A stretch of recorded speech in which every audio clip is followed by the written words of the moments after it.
few moments later. Hello everyone, saya Aisyah Nur Hidayatur Rahmah dengan NIM 20210102214. Selamat menyaksikan. Kali ini saya akan menayangkan tentang video pembelajaran dengan menggunakan metode problem solving.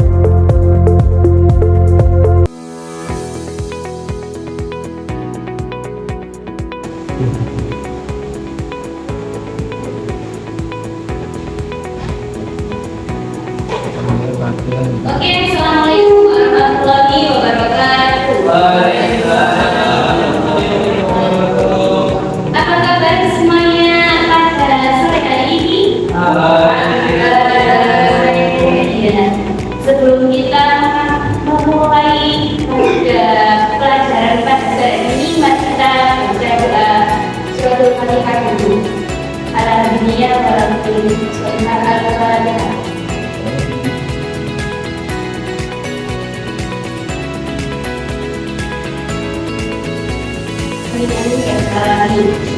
Sebelum dimulai mata pelajaran hari ini, mau di absen terlebih dahulu ya. Absen pertama, Erika ada? Oh ya. Alfian ada? Oh ya. Krisna ada? Oke. Sabina ada? Oh ya. Rizal ada? Gimana kemarin sudah sembuh kan ya kemarin tadi? Oh iya. Amel ada? Oke. Habib? Oh iya. Alhamdulillah pada kesempatan kali ini semuanya hadir ya, tidak ada yang kehalangan. Untuk kemarin materinya membahas kegiatan. Ini ada pengertiannya, mungkin ada dalil suratnya, perihal penyampaian taat. Ada yang masih ingat? Dalam surat apa? Ya, Rika. Dalam surat An-Nisa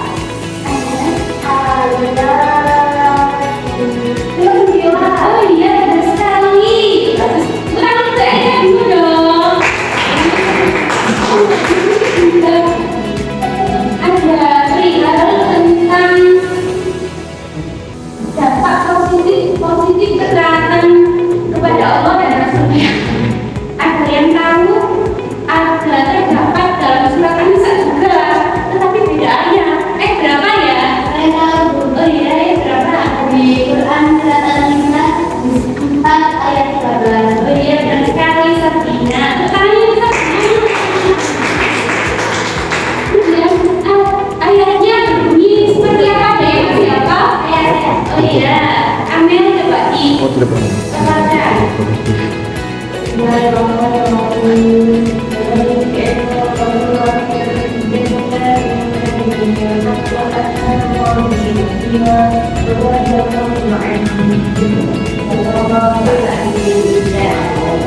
Alhamdulillah, ternyata semuanya masih ingat ya beberapa ayatnya Al-Quran perihal akhirat.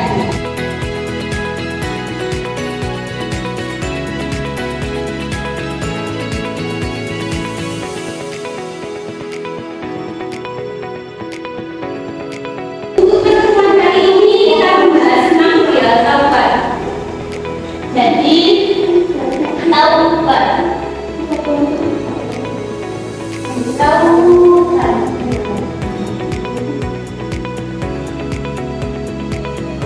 Ya, jadi taubat. Kayaknya kurang ini ya, pokoknya banyak catatan-catatannya. Taubat ini secara istilah, secara bahasa artinya kembali. Karena secara istilah berarti kembali ke jalan yang benar. Jadi di sini ada dibuka, dia lupa dibuka bukunya ya, buka LTS-nya halaman 49. Tadi kan buka LTS-nya halaman 49. Ya. Iya, aku join sama Mas Habib. Ya Bu. Ya. Kemarin punya. Kita dilihat semuanya ya, LTS halaman 49.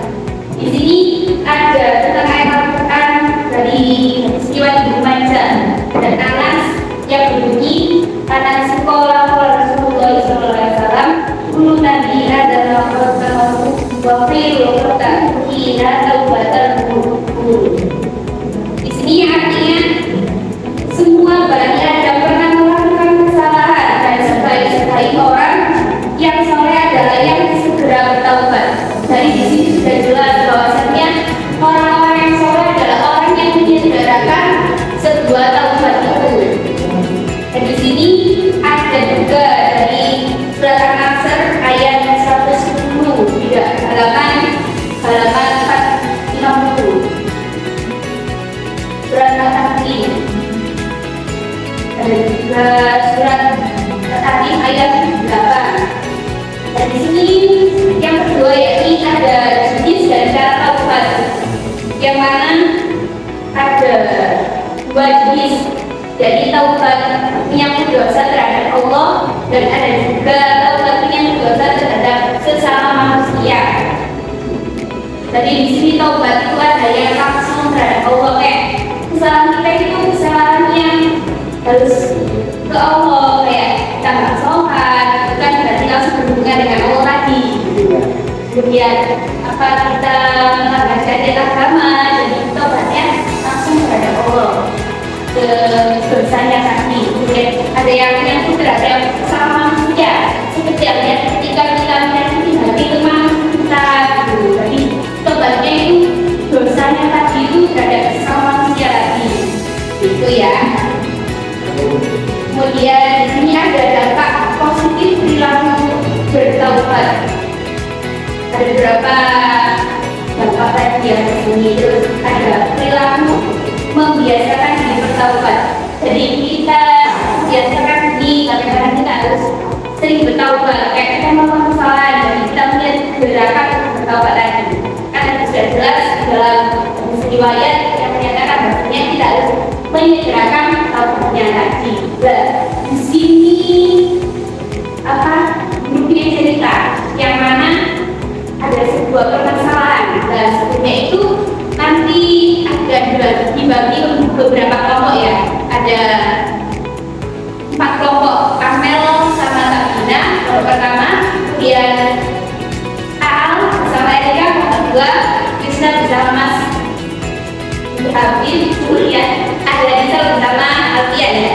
Di sini ada sebuah masalah yang mana nanti kalian menyelesaikan. Bagaimana sih cara menyelesaikan permasalahan ini dari sisi pandang kalian sebagai seorang teman dan sebagai sisi pandang kalian sebagai seorang guru.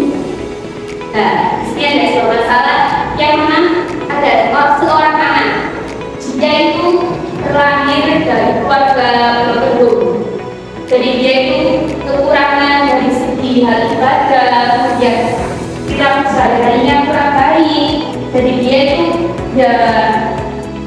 sering tidak sholat, sering melanggar syariat agama, dan dia juga sesama teman dia itu perilakunya kurang baik. Begitu. Nah, menurut kalian sebagai seorang teman, bagaimana sih dalam menyikapi hal anak ini tadi, seperti apa sih dari segi pandang teman dan dari sisi seorang guru? Nanti habis ini kalian saya kasih waktu selama 6 menit Bu. Iya cukup ya. Nanti kalian diskusi, kemudian nanti kalian memaparkan ke depan ya sesuai dengan kelompoknya lagi. Oke. Dihitung mulai dari sekarang. Oke, ini masih ada yang semangat ya. Mau bicarakan tentang bagaimana membicarakan masalah yang tadi terhadap anak yang berkebutuhan tadi. Bagaimana kalau kita tes semangatnya ini bikin semua biar tidak ngantuk. Kayaknya ini ngantuk sama masalah. Jadi itu ya berdiri. Oke.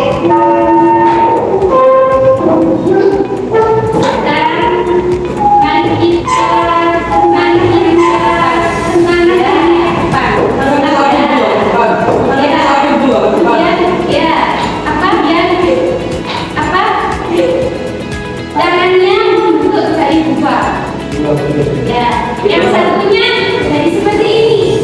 Ya, jadi kayak ini loh, kenapa? Erika,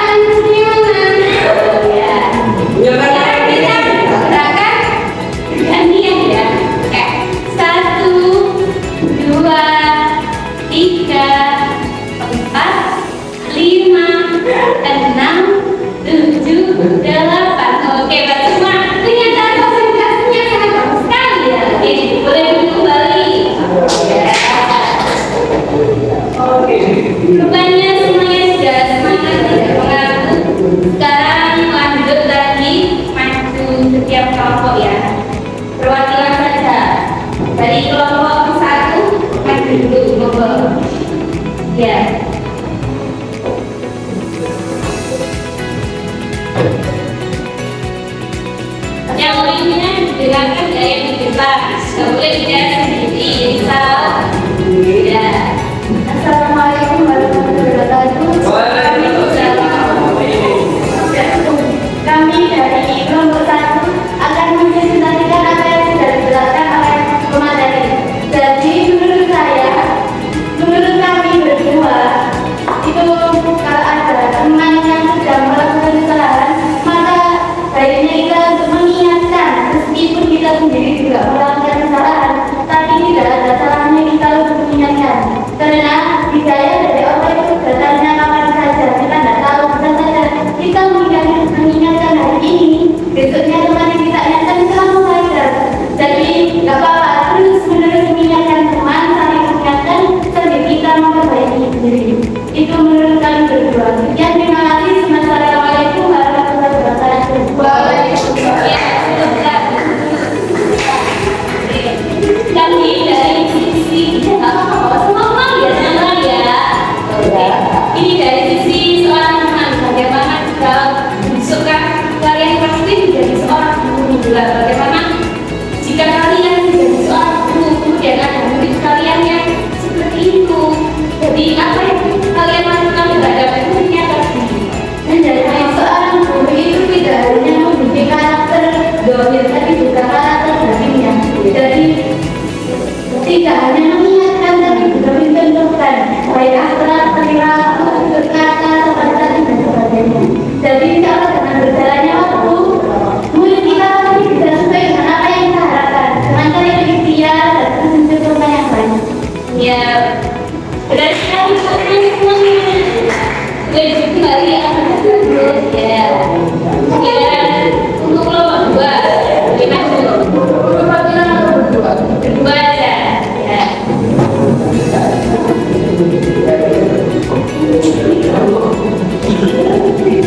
Baik, Ya, baik untuk mengenai bagaimana kalau kita mempunyai seorang teman itu kita melanggar syariat atau yang baik, itu kita sebagai teman itu kalau saya mengajaknya untuk ini kebaikan atau menasehati teman kita tersebut. Kalau dia tetap menolak, ya kita tetap berproses pada dia, tetap terus kita sehati. Kalau sungguh-sungguh nanti dia bisa terbuka hatinya untuk berbuat baik. Ini sebagai seorang guru ini bisa dilakukan kita. Apa ya? Apa ya? Kita juga sebagai seorang guru kita sebagai seorang guru mungkin boleh gimana teman-temannya ya masih bisa kelihatan. untuk seorang guru ini kita bisa ini merangkul anak didik kita untuk apa ya, mengawasinya dengan berbuat baik, seperti membuat kegiatan yang positif untuk para didik. Iya, baik sekali jawabannya Mbak Erika dan Mbak Aa. Mungkin dari teman-teman ada yang mau bertanya atau diskusi terhadap apa yang sudah disampaikan oleh Mbak Erika dan Mbak Aa.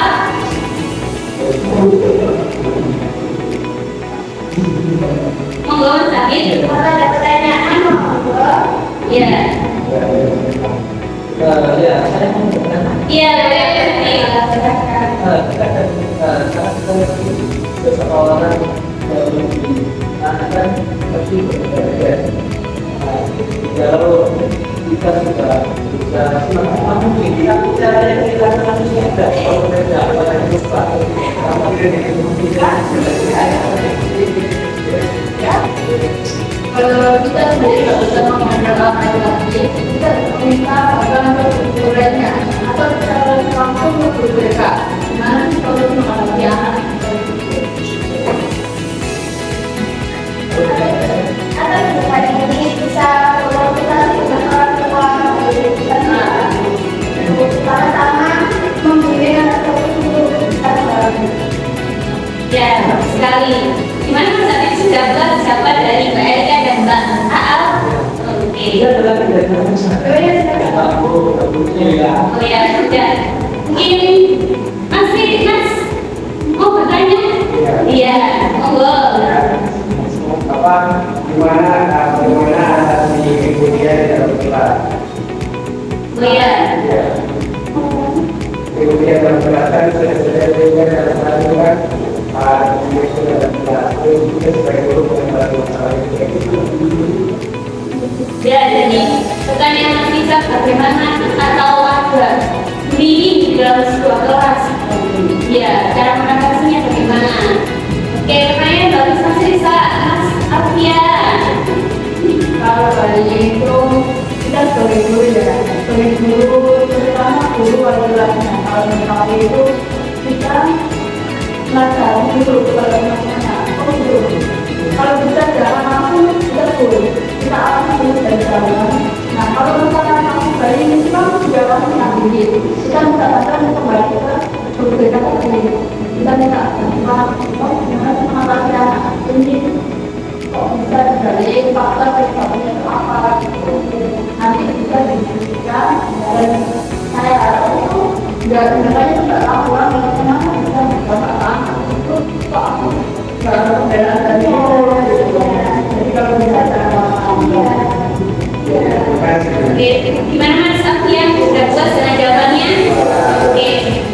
Mungkin untuk kelompoknya Mbak Al dan Mbak Erika, tangannya mana?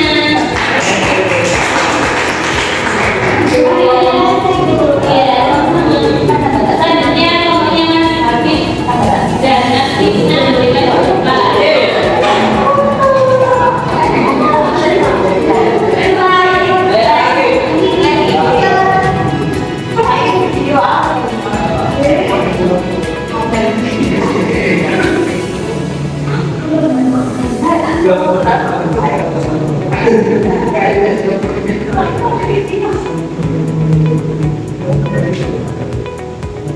Halo, dari kami, lalu bagaimana teman-teman memiliki kemasalah di keluarganya, kita sebagai teman yang pasti kita bisa merangkul bersama teman kita dan juga mungkin bisa menghibur walaupun hanya sedikit kita tetap menghibur kalau dari sisi teman.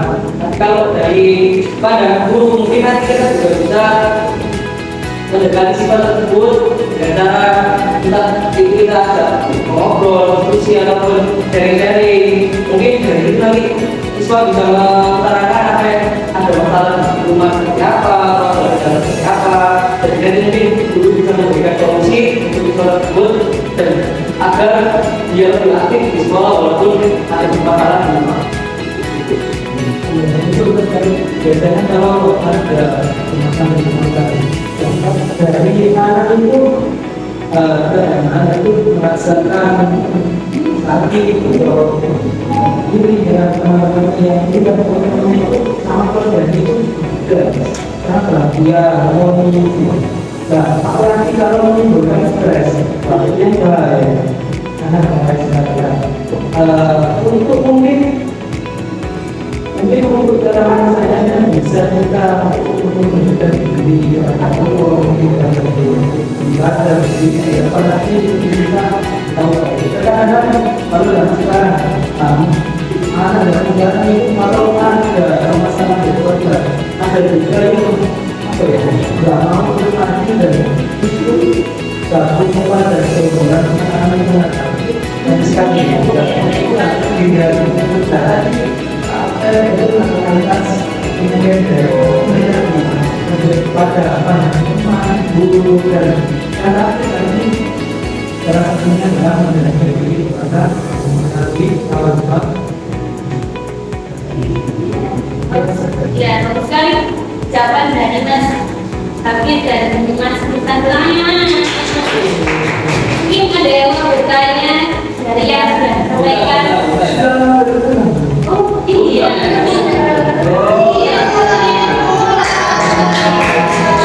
Mungkin apa boleh dulu Mas Tisna dan selanjutnya yang terakhir itu Mas Alfian dan Mas Risa berikan jumpa.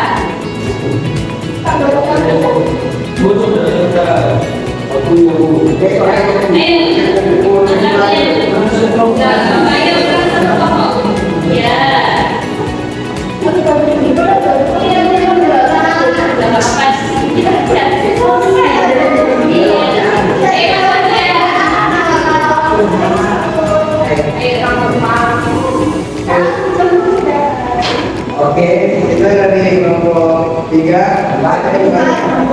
Kami bahas permasalahan tadi yang menggunakan masalah seksual.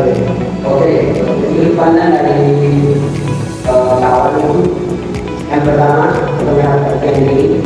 Jadi kita tidak langsung memaksa teman kita itu untuk melakukan hal-hal, tapi di luar kita akan bertahap, mana kita mencari tahu apa permasalahannya dalam keluarga, sehingga kita tahu caranya untuk merubah sikapnya walaupun tidak ada hubungan antara hal yang salah.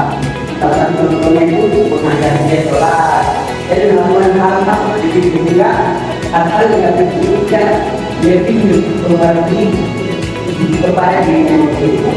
Oke, dari sisi ibu ya, kita dari sisi ibunya itu Harusnya dia dengarkan yang di depan. Iya. mungkin guru lebih pendekatannya itu lebih dalam lagi kepada kita sehingga mampu memahami permasalahan yang terdapat dalam siswa tersebut. Kalau kita lebih mendekatkan diri lagi, maka siswa tersebut tidak akan ragu dan tidak mampu untuk mengungkapkan isi hatinya. Mungkin itu saja. Wassalamualaikum warahmatullahi wabarakatuh. Alhamdulillah akhirnya semuanya sudah bisa menjawab permasalahan tadi. Jadi emang perihal permasalahan dalam keluarga ini sulit, baik dari segi pandang teman maupun guru. Kalau dalam kitab ini kan menjelaskan perihal taubat. Jadi ketika kita menjadi seorang teman, bahwasanya ketika kita mengajaknya untuk segera bertaubat, tapi dia nggak langsung kayak ayo bertaubat, kan nggak seperti itu ya. Apalagi kalau sudah seperti tadi, kayak dia udah ada permasalahan, udah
Thanks for watching. See you.